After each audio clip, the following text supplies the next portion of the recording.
Hello everybody, my name is Stacia and I'm just a girl on the internet that likes to talk about movies, and I'm in the middle of my Stephen King Halloween-a-thon for this year, and this week's movie is going to be the 1983 movie Cujo. And of course the movie Cujo is based on the 1981 book by Stephen King of the same name. Again, many differences in the book to the movie version. Most notably, and I won't spoil it here, is the ending of the book. And Cujo is a story of a dog, a Saint Bernard, friendly Cujo, who gets bit by a bat and becomes rabid and wreaks havoc upon people, kills some people, and basically traps a mother and her young son in a car and terrorizes them for days.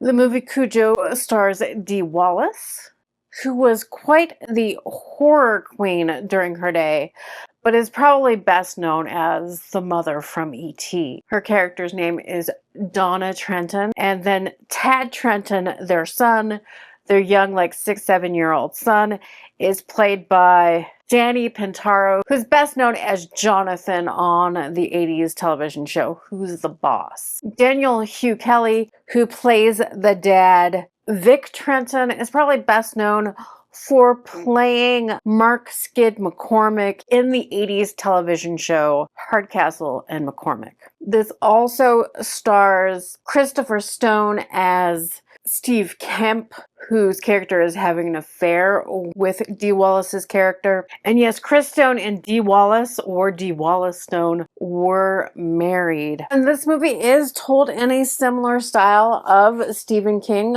It is a lot of buildup, although the movie does start with the incident of, sweet Saint Bernard Cujo chasing a rabbit in a field and chasing him into this cave where the rabbit's den, and there happens to be bats in there, and that's when he gets bit, and then his downfall. But in typical Stephen King style, it's build up and then the horror starts. So the first half of this hour and 30-minute movie is the build-up. So the first 50 so minutes of it are build-up, and then the last half is Cujo full rabid and trapping the mother and son and killing some people along the way. Cujo in 1983 received mixed reviews, so it's right around the middle of you like it, you hate it with critics, and it was a moderate success at the box office.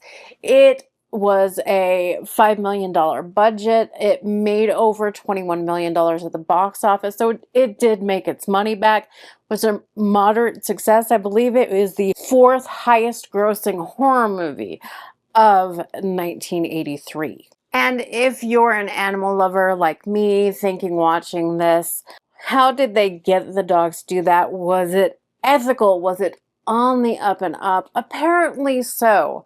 Especially in a movie made around 1983, some questionable things happened with animals on movie sets during the early 80s and before. It's my understanding it's not the case that any questionable tactics were used in making the movie Cujo with the dogs. And the dogs are made up of 4 different Saint Bernards, one other type of dog that was sort of made to look like the Saint Bernard, and a man in the dog costume, although you cannot really spot the man in the dog costume. But they did have to sort of tie down the dog's tail, because apparently these Saint Bernard dogs loved everything so much and thought everything was playing, so they would wag their tails in joy too much, so they had to find a way to control the happiness look at the of the tails, because the dogs didn't seem vicious enough. And it is hard watching this movie to think even the Saint Bernards in the movie, they do a good job, but it's just hard to think of them as mean, at least to me. But Stephen King has said that this movie was kind of inspired by a real life event that happened to him in 1977 when he went to a mechanic shop. And the mechanic and the shop owner, his Saint Bernard, greeted him there, and it wasn't a friendly greeting by the Saint Bernard. So it did inspire him, and he was inspired by Saint Bernard. So even though I don't find the dog particularly scary, I guess Stephen King did. And Stephen King admits he was deep in the throes of his alcoholism, so he doesn't remember much about writing the book either. When he went to the auto shop, he did it because his motorcycle was needing assistance, but at the time he did own a what he called dysfunctional Ford Pinto. So even the car type was inspired by his own life. And Dee Wallace has said that if she never sees a Ford Pinto again in her life, she would be fine with that, although nowadays it'd be hard to see a Ford Pinto in operating order.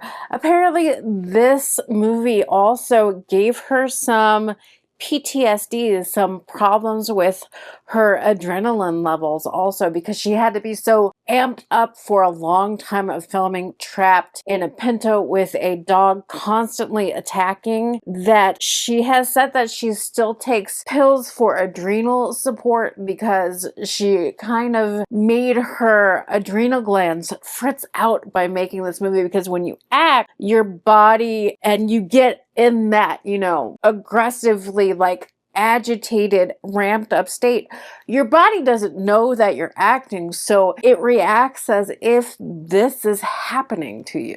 And Dee Wallace's portrayal of the mother in this movie is one of Stephen King's favorite performances. Stephen King likes the movie adaptation a lot and agrees with the ending change in this because he wasn't satisfied with the way he wrote the ending of this book and prefers the change in this movie.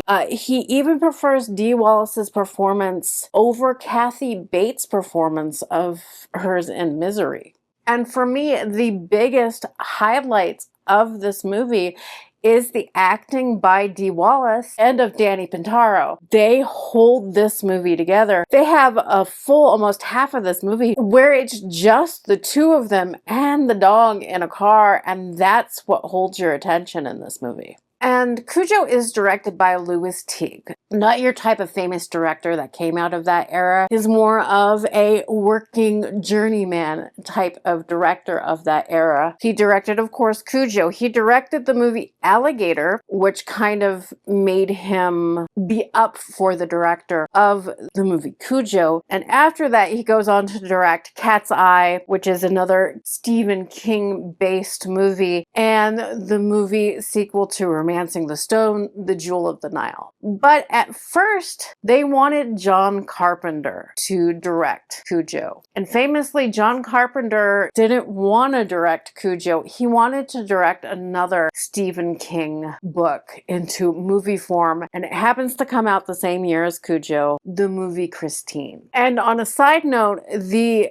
cinematographer of the movie Cujo is Jan de Bont, who goes on to be a director who directed the movie Twister. And Stephen King himself did help write the movie, but he sort of did it as a shadow capacity. After, the script was done, he didn't want to take writing credit for the Writing Guild. And so the main writer on this movie is Barbara Turner, who is Jennifer Jason Leigh's mother. She is credited by her nom de plume, Lauren Currier, in the credits of the movie, though. And so I mentioned, Cujo is a Saint Bernard, and I don't find Saint Bernards really that scary. I don't really find Cujo in this movie scary. They had to use a Rottweiler as a double for the Saint Bernard in some scenes because the Saint Bernard wasn't scary enough. And the Saint Bernard just wanted to play all the time. But when this film came out, there was a decline in the popularity of the Saint Bernard breeds because of this movie, and people thinking they could become violent. Discounting the fact that, you know, the dog is supposed to be rabid in this movie. It was the Beethoven movies that brought the popularity of the St. Bernard dog breed back up. So, all in all, what do I think of the movie Cujo? I think it's okay. It's not my favorite Stephen King adaptation. It's told very competently. It's told in a similar style of the build up and then payoff at the end.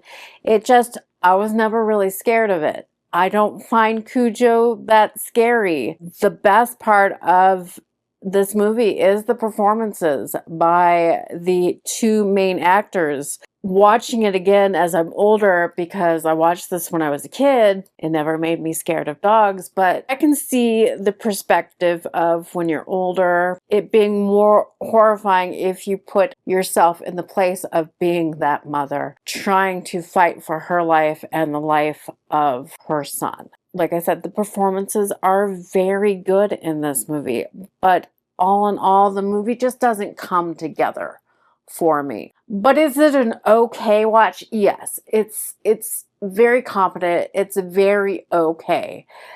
It's kind of forgettable though to me, which is okay. I can also put myself into, I can see why some people like it. I can see why this is one of Stephen King's favorites of his adaptations. I also appreciate the performance of Dee Wallace, and know why that's one of his favorite performances of a book character of his. So there's lots of positive reasons to watch Cujo. And if you're a Stephen King fan, why not complete his horror movie saga by watching the movie Cujo? You won't be disappointed. You won't feel like you wasted your time. But in the end, do I think this is going to be your favorite movie? No, but it could be. So thank you for joining me in my third installment of my Stephen King Halloween series for this year. And if you're like me and you love movies, consider subscribing to the channel. And to help me out, remember to hit that like button and leave a comment. I love talking about movies with all of you all on the internet. But again, my name is Stacia, and I am just a girl on the internet that likes to talk about movies. But I love you all. See you next week. Bye.